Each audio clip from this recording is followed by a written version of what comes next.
Hi guys! So yun nga, tapos na kumain yung mga babies. Yan si Biki Biki, si Big Big, and super cute niya, super lambing. Hindi lang halata. Ayan, so after nila, magko-coffee naman ako. Kasi may gagawin ako. Yan, iniinis ko siya. And then yun, magko-coffee ako with Mommy Coffee. Yan si Mommy Coffee, pinakamatanda.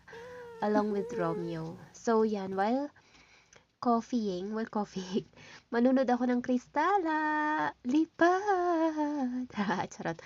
Ayan, Kristala pala yung pinapanood ko ngayon. Hindi pa ako nanonood ng Korean series kasi gusto ko munang tapusin yung Kristala. Sobrang ganda nito, promise. Lakas maka childhood ba? Kasi yung kabataan ko ito yung sikat and siya yung favorite ko na superhero. Hindi ko kasi alam nun yung mga pang ibang bansang superhero. So, siya talaga yung favorite ko sa Silastic Man. Ayun lang.